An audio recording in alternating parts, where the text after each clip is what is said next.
Oke, baik, saya mulai ya. Assalamualaikum warahmatullahi wabarakatuh. Waalaikumsalam. Waalaikumsalam warahmatullahi wabarakatuh. Waalaikumsalam warahmatullahi wabarakatuh. Ya, apa kabar kalian semuanya? Sehat? Alhamdulillah sehat. Ya, alhamdulillah ya, semoga kalian tetap sehat dan bisa terus aktif dalam pembelajaran, walaupun dalam pembelajaran daring, tapi saya harap kalian bisa melakukan pembelajaran dengan maksimal. Ini bisa on cam yang berkenan untuk on cam, tolong on cam ya, biar saya bisa lihat muka kalian. Oke, ini semuanya udah absen di e-learning? Sudah. Kalau belum nanti bisa setelah di meet ini bisa absen ya di e-learning. Oke, sebelum kita melakukan pembelajaran, alangkah lebih baiknya kita berdoa terlebih dahulu agar apa yang kita pelajari hari ini bisa bermanfaat dan diberi kemudahan. Berdoa, mulai.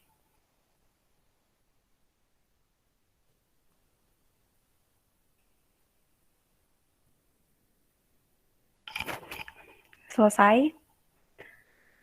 Oke, sebelum kita masuk ke materi, saya ingin mengingatkan kembali untuk kalian bisa tetap aktif dan bisa ikut pembelajaran dengan baik, mengerjakan tugas-tugas dengan baik, terus bisa aktif bertanya dan aktif menjawab karena itu akan mempengaruhi poin keaktifan kalian. Dan saya mengingatkan kembali untuk kalian yang belum ngerjain remedial, untuk segera mengerjakan remedial, karena kalau kalian nggak ngerjain, nilai kalian nggak tuntas gitu. Oke, sebelum kita masuk ke materi, saya akan menjelaskan alokasi waktunya untuk pertemuan kali ini. Jadi untuk jam pertama 30 menit saya akan menjelaskan materi tentang pelaku ekonomi di PPT. Selanjutnya kita akan istirahat dulu 30 menit dan kita balik ke grup WA untuk melakukan latihan soal.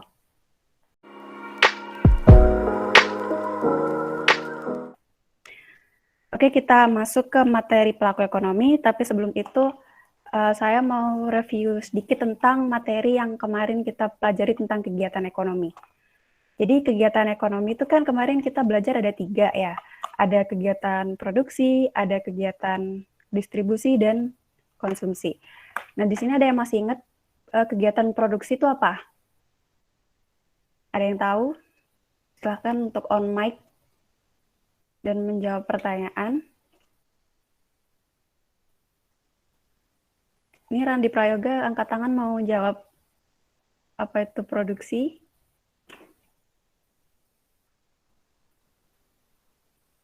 Ada yang tahu nggak apa itu produksi? Merupakan kegiatan menciptakan atau menambah nilai dan manfaat suatu barang dan jasa. Itu di Randi Prayoga ya. Absen 21. Ya benar ya. Produksi itu untuk menciptakan suatu barang atau menambah nilai barang dan jasa. Yang kedua adalah kegiatan konsumsi. Ada yang bisa menyebutkan apa itu kegiatan konsumsi? Ayo. Siapa yang mau jawab?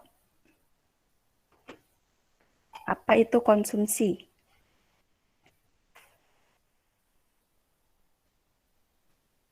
Kegiatan menggunakan barang atau jasa.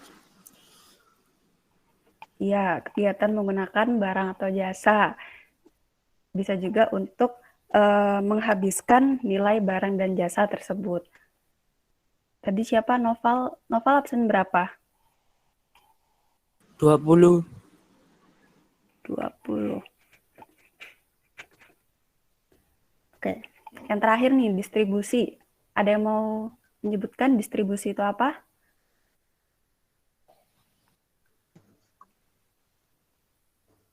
Gilang Aditya. Menjawab silakan. Kegiatan yang diupayakan untuk menyalurkan barang dan jasa. Oh iya, benar. Jadi distribusi adalah menyalurkan barang dan jasa dari produsen ke konsumen, baik itu langsung ke konsumen maupun melalui perantara. Jadi Gilang Sen 11. Oke, itu untuk review materi kemarin. Dan kita langsung masuk ke materi selanjutnya, yaitu pelaku ekonomi. Saya akan share screen PPT saya.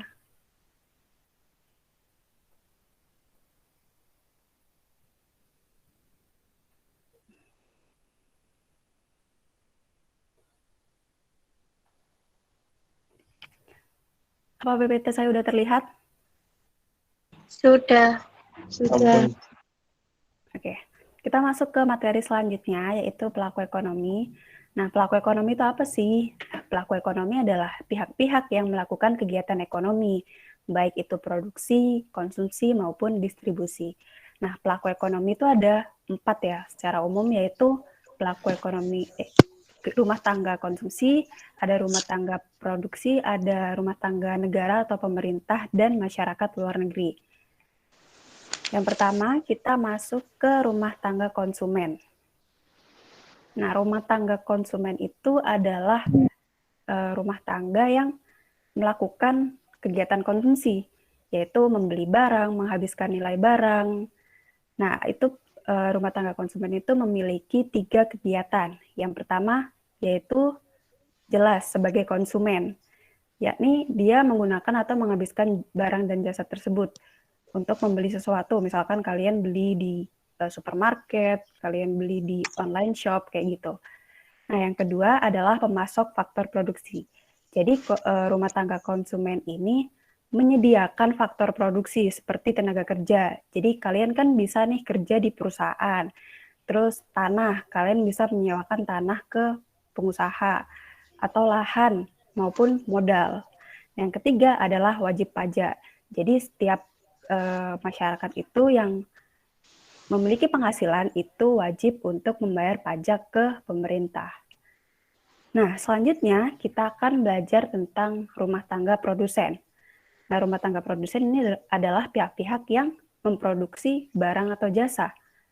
Nah, tugasnya apa aja sih?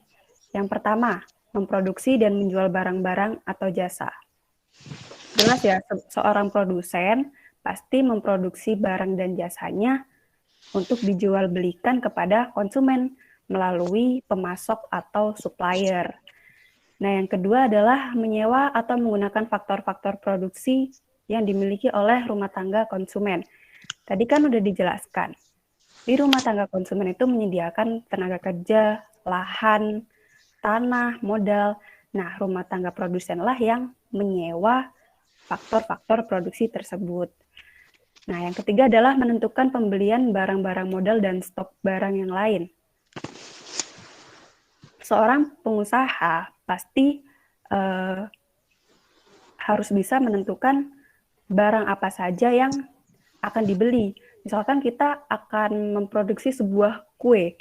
Nah, berarti kita harus menentukan kita mau beli barang-barangnya apa aja, kita beli oven, kita beli kompor, dan bahan bakunya tuh apa aja. Dan yang keempat adalah meminta kredit dari lembaga keuangan. Contohnya gini, misalkan kita mau mau membangun sebuah perusahaan. Modal kita nggak cukup nih buat membangun perusahaan itu. Nah, kita bisa mengutang dari lembaga-lembaga keuangan seperti bank untuk memodali usaha kita, seperti itu. Dan yang terakhir adalah membayar pajak penjualan. Jadi, untuk mendirikan sebuah usaha, kita juga harus membayar pajak. Jadi, kita nggak bisa seenaknya buat berdiriin usaha tanpa membayar pajak. Sampai sini bisa dipahami? Apa ada yang ditanyakan? Udah paham ya? Jauh paham, Bu. Oke. Kita lanjut ke rumah tangga negara atau pemerintah. Pemerintah itu tugasnya adalah membuat kebijakan-kebijakan di bidang ekonomi agar perekonomian itu stabil.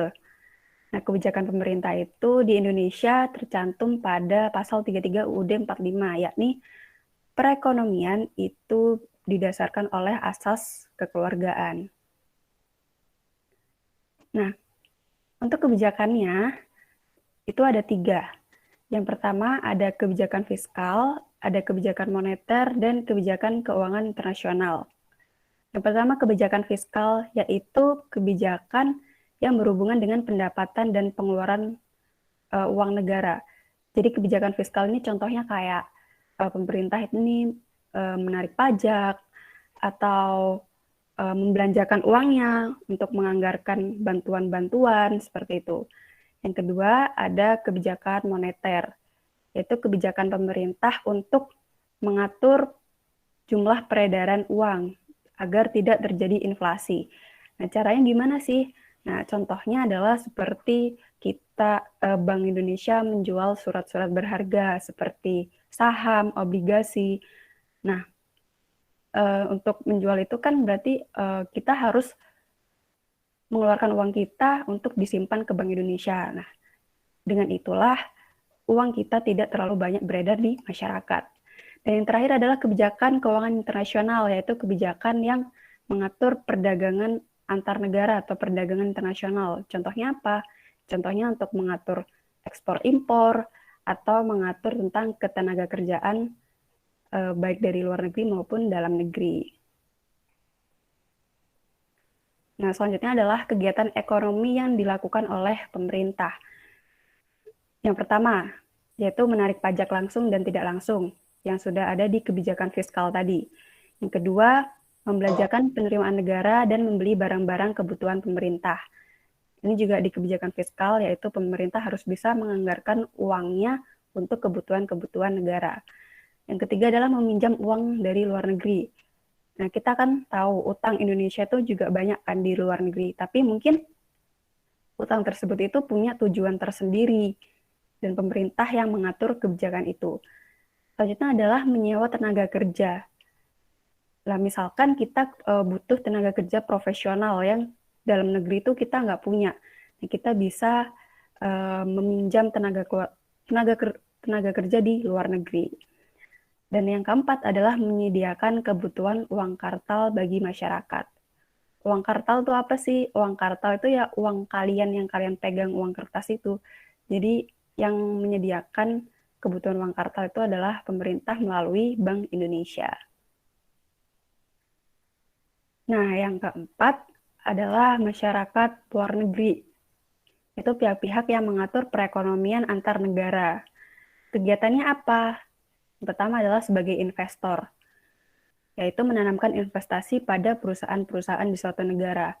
Contohnya, misalkan Indonesia kan kaya akan pertambangan. Nah, negara A ini menanamkan investasinya ke negara kita untuk mendapatkan keuntungan dari pertambangan tersebut. Nah, yang kedua adalah sebagai konsumen, yaitu membeli barang-barang ekspor yang kurang disediakan di negaranya. Jadi misalkan Indonesia itu kualitasnya bagus nih dalam membuat gerabah dan negara A itu membutuhkan gerabah. Nah, kita bisa mengekspor gerabah kita ke luar negeri agar kita bisa meningkatkan devisa negara juga. Nah, yang ketiga adalah sebagai produsen, yakni mengimpor barangnya ke sebuah negara. Jadi nggak jauh-jauh, kalian kan juga kadang sering kan beli barang-barang dari Cina, dari luar negeri yang lebih murah mungkin. Nah, itu kan juga termasuk impor.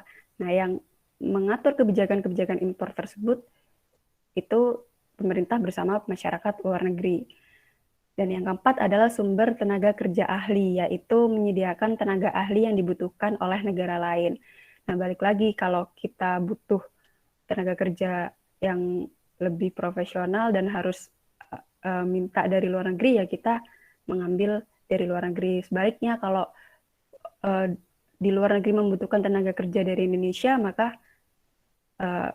kita juga menyediakan tenaga kerja dari Indonesia untuk ke negara lain.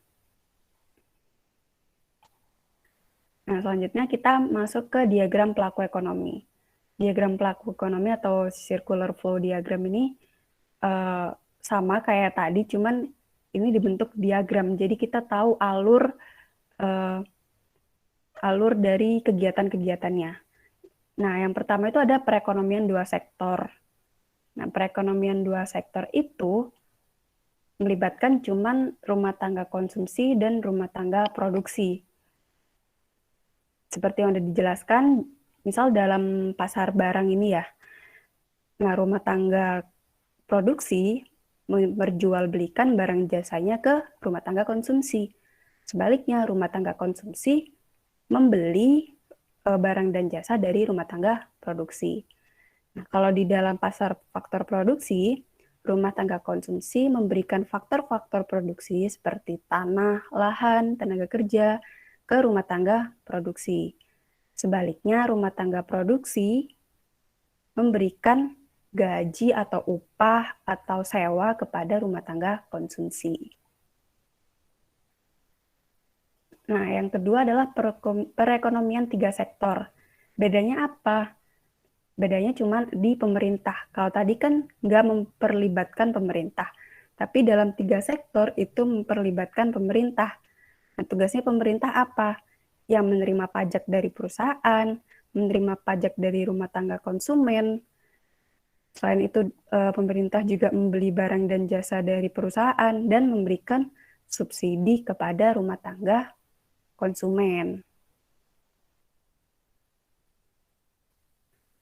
Nah, yang terakhir adalah perekonomian empat sektor. Jadi, perekonomian empat sektor itu bedanya melibatkan masyarakat luar negeri. Nah, masyarakat luar negeri ini tugasnya apa? Masyarakat luar negeri adalah mengimpor barangnya ke rumah tangga konsumen dan menerima ekspor dari rumah tangga produsen. Selain itu, masyarakat luar negeri juga menerima pembayaran devisa dari impor yang kita beli dan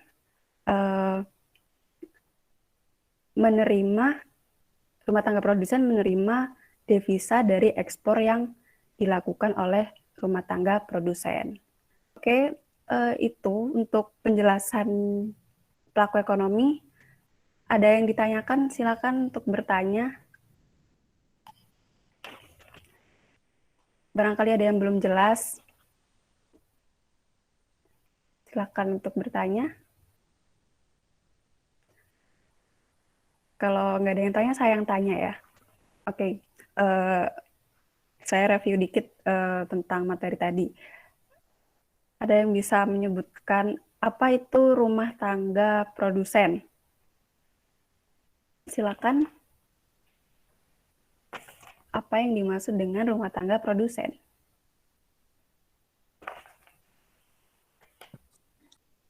Ayo siapa? Rumah Bentuk tangga. usaha yang menjalankan setiap jenis usaha yang bersifat tetap dan terus-menerus dan didirikan, bekerja, serta berkedudukan dalam wilayah suatu negara untuk bertujuan memperoleh keuntungan dan laba. Oke, ya rumah tangga produsen itu intinya untuk memproduksi atau membuat sesuatu ya, dan tujuannya untuk memperoleh laba. Jadi Sofi Rahma absen berapa? 32. 32. Oke. Selanjutnya ada yang bisa menyebutkan kegiatan-kegiatan dari rumah tangga konsumen. Yuk, kegiatan rumah tangga konsumen. Siapa yang mau jawab? Pemasok faktor produksi. Ya, pemasok faktor produksi. Apa aja faktor produksinya contohnya? Tanah. Sebagai konsumen. Siapa? Wajib pajak. Oke. Tadi siapa Ran? Ya, tenaga kerja. Satu-satu ya. Lahan. Tadi Gilang ya. Oke. Selain faktor produksi, apa lagi? Konsumsi rumah tangga konsumen. Apalagi? Sebagai konsumen menghabiskan barang dan jasa. Oke, Pinkan. Pinkan absen berapa? 24. 24. Wajib pajak. Oke, wajib pajak. Siapa yang jawab wajib pajak? Muhammad Syahibur Kamal. Kamal. Absen berapa Kamal? 15. Oke, 15. Oke. Selanjutnya kita masuk ke rumah tangga negara. Siapa yang bisa menyebutkan kegiatan apa aja rumah tangga negara itu atau pemerintah? Menarik pajak langsung, Narik pajak langsung. Terus apa lagi? membelanjakan penerimaan negara untuk membeli barang-barang kebutuhan pemerintah, Ya, meminjam uang dari luar negeri, menyewa tenaga kerja. oke. Sofi lagi ya.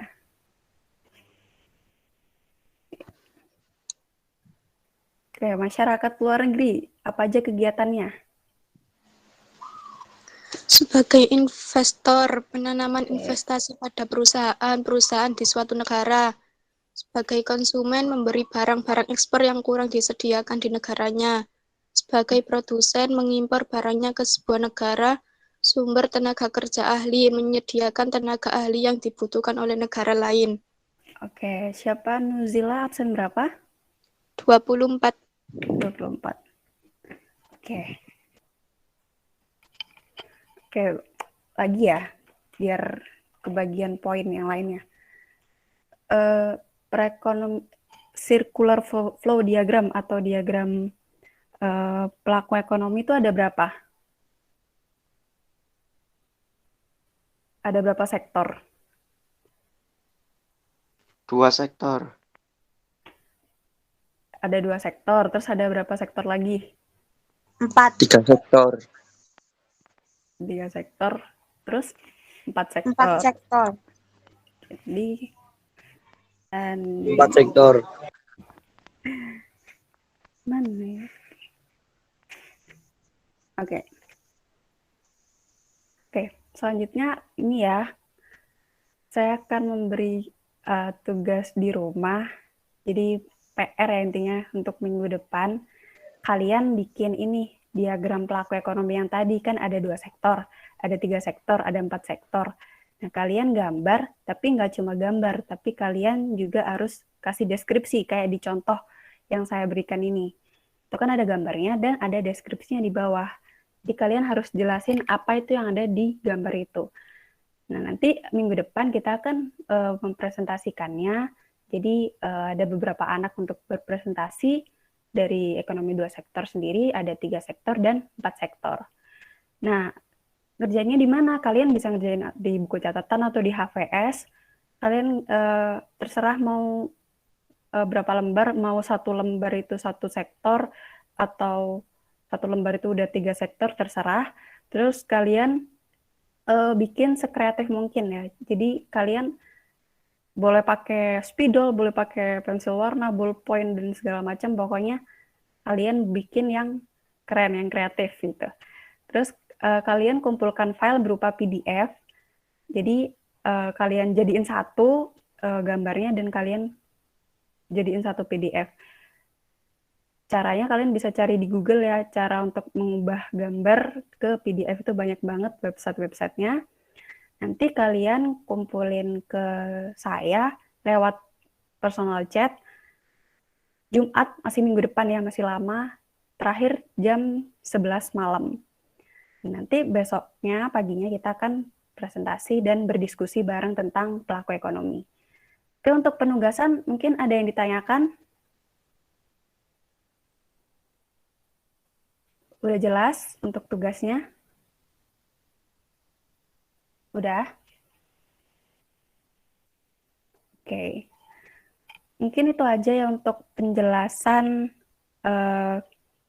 materi pelaku ekonomi. Masih ada beberapa waktu, mungkin bisa yang ingin bertanya bisa mempersiapkan pertanyaannya di grup WA ya. Setelah itu kita jam 9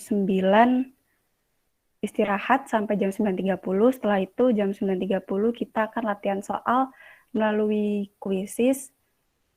Dan siapa yang mengalami kendala atau mungkin nggak bisa login di kuisisnya bisa konfirmasi ke saya biar masih bisa ngerjain latihan soal karena itu mempengaruhi ketuntasan kalian.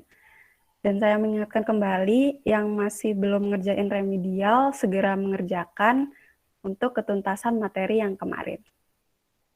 Oke, mungkin itu aja untuk penjelasan materi pelaku ekonomi. Saya tutup. Mohon maaf jika ada kurang lebihnya. Wassalamualaikum warahmatullahi wabarakatuh. Waalaikumsalam warahmatullahi wabarakatuh. Waalaikumsalam. Waalaikumsalam.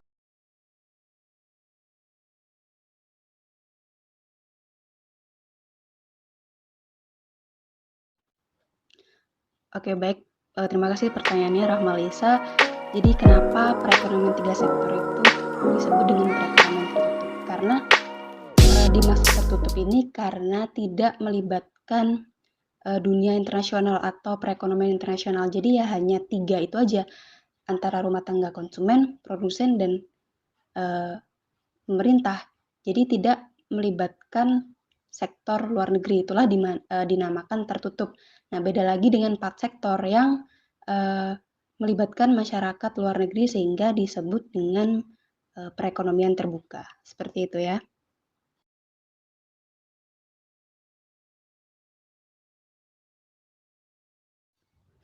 Oke, seperti yang sudah saya jelaskan tadi ya. Jadi, hubungan timbal baliknya adalah seperti ini. Produsen memproduksi sesuatu, barang atau jasa, ke konsumen, dan konsumen membayar barang dan jasa itu ke produsen. Selain itu, konsumen itu menyediakan faktor-faktor produksi berupa tanah, modal, tenaga kerja ke produsen. Nah, sebaliknya, produsen memberikan upah, gaji, laba, sewa ke rumah tangga konsumen atas faktor-faktor produksi yang telah disewakan atau disediakan oleh rumah tangga konsumen. Seperti itu ya.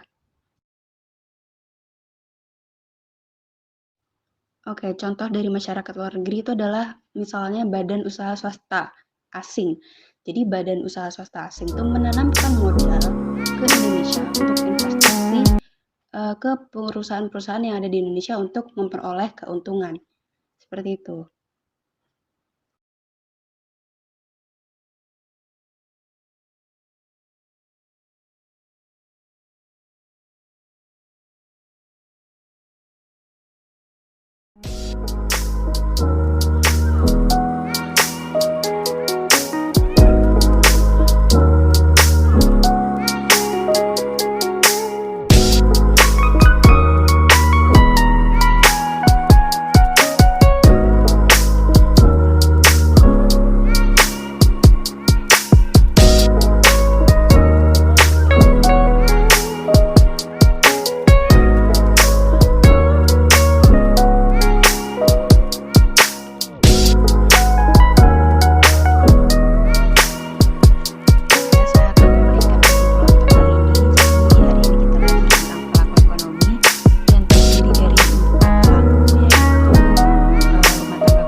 Produsen, rumah tangga negara, atau pemerintah dan masyarakat luar negeri.